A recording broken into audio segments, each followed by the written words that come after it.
lot of responsibility comes with all the notoriety.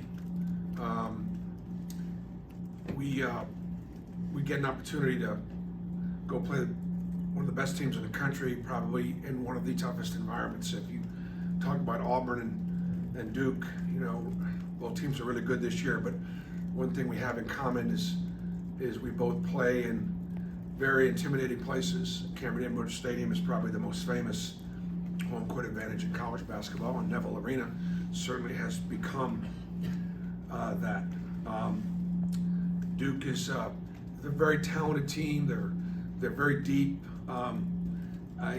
Just looking at the guys, some of the guys that are on their bench were, you know, 5-star McDonald All-Americans, going to be great players and just waiting their turn. You know, because the guys that get out there are terrific. You know, and for Duke to be playing this well this early with this young a team is a credit to their coaching staff. John Shire probably gets a lot of credit for how talented they are and you know, how deep they are and what a great recruiter he is and everything. You know, I study coaches, I study systems, and you know what they run is hard to guard. It fits their personnel. They got great counters. He's very creative. They run new actions at the beginning of games, stuff you've never seen, and it all fits. And they hang their hat on the defense.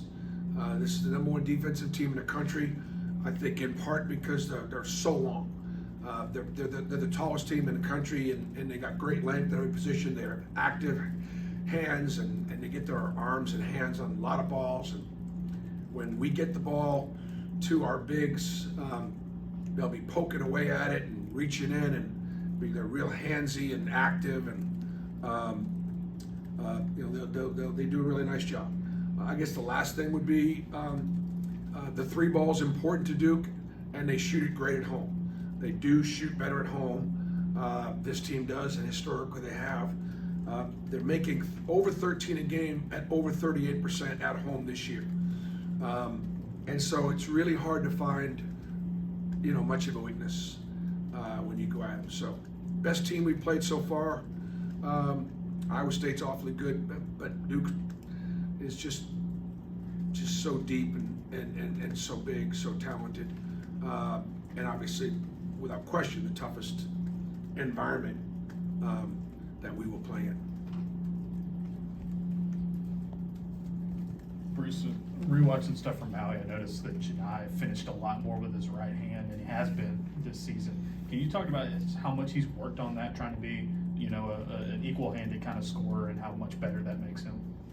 Well, Janai's better over his right shoulder with his left hand, but to be harder to guard, you've got to be able to, you know, score over either shoulder. Dylan Caldwell the same way, better over his left shoulder with his right hand, but Dylan is using his left hand more, and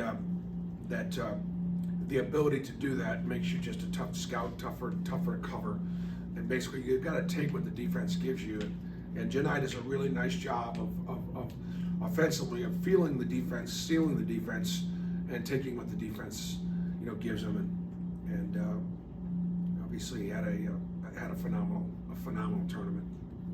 Bruce, you mentioned Duke being #1 defensive rating. You guys are right now #1 offensive rating. How much do you and, you know, you mentioned you and Burgo in Maui working well together? How much do you guys kind of relish this opportunity to go against the best of the best in terms of the defense? Well, I mean, I think we relish the opportunity because it's Duke, it's Cameron Indoor Stadium, it's you know, it's going to be a nationally televised game. You know, the A team from ESPN, you know, Shulman and Billis will be on, you know, site. I mean, it's just, and look, you know, a year ago when we had the ACC SEC challenge, you know, Alabama got Clemson and we got Virginia Tech. Arkansas got Duke.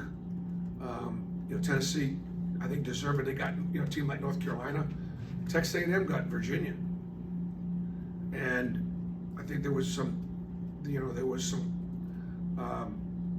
discussion about, you know, about these matchups, and my reward for raising some attention to the subject was to have to go to Duke. But kind of like when we had the Big 12 challenge, having to go to Baylor when we were pretty. That was a little different in the sense that that was COVID year. We were pretty young. Look, I've never coached there. Iowa played there the year after I took the Southern Indiana job. That was a game I'll never forget because Chris Street was one of his last games before he tragically died as a sophomore at Iowa. And I recruited Chris, helped recruit him and coached him. And so I didn't get to go to Duke as an assistant. And so, you know, what a fan I am of trying to make history. So whether it's the one offense versus the one defense, to me it's more that we got a chance to, you know, to compete in you know, such a great program, such a great venue. Henry, Adam, and then for Bruce, the two-man group of Dylan and Janai has been one of the 5 most effective two-man groups in the country. What to you has just made that duo so effective? I think it's Janai's versatility offensively, and as a shooter, as a playmaker and a scorer, and it's both of their versatility defensively. They can both play defensively inside and out, and so it gives us it gives me as a coach great flexibility, and it's one of the things that makes us so effective. Bruce, you've just talked about the environment. Just in your experience, when you're taking a team into an environment like this, how do you try to handle that in the lead up and prep, whether it's doing things in practice or talking to these players about it, and just preparing for this one? Is it any different than preparing for ones in the past? Yeah, this will be a game that we will work with our crowd noise equipment here in Neville today, so the guys, you know, won't be able to hear me, and that definitely will affect our play calling, so the guys are gonna have to be really sharp, leaving the huddle, knowing what we like, knowing what the breakdowns are, and even, you know, being effective with our hand signals and things like that to be able to communicate, you know, to the team. So we will definitely work on that today in practice. Bruce, you've obviously coached against a lot of really good freshmen, coached some really good freshmen. What stands out to you the most about Cooper Flagg and just the challenges he presents? As motor runs, he's effective offensively, defensively, inside and out. He's got a high basketball IQ. He's got a great love of the game.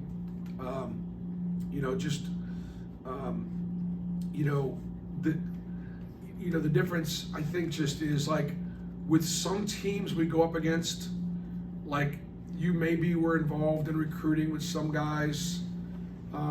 Maybe you didn't get them, maybe you did.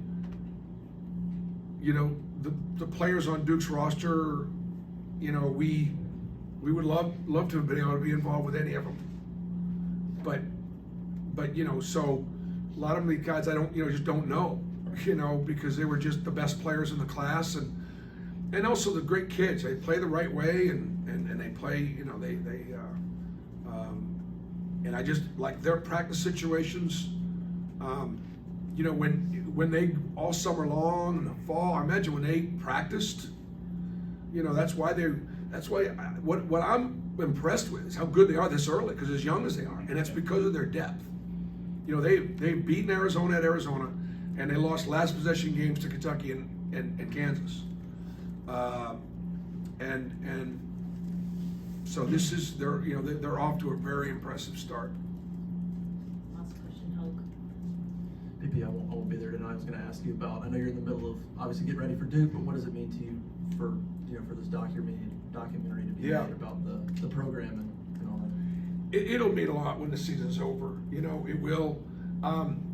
I've seen some of it, and there was some really very flattering things in there about our success, about the Auburn family, but you know, and it means a lot to me, but not tonight, not today, not this week, not in season. You know what I mean? You know, just and people that know me or know coaches, we truly do focus on I'm putting everything, investing everything in this team.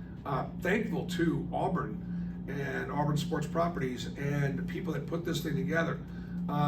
It is really, really well done. Really, you couldn't tell the difference watching it from seeing any kind of a anything on ESPN or anything on CBS or anything at the highest level. It's a very, very, very, very professionally done, and I don't think I can live up to nearly half of the accolades the way they, portray us. But that said, it's very nice, and I think it's a reflection of being someplace. We're 10 years here in our 11th year, and having been now in the SEC, this being my 17th season, and having been, I guess, at Auburn longer than any other head coach, I suppose it comes along with the territory.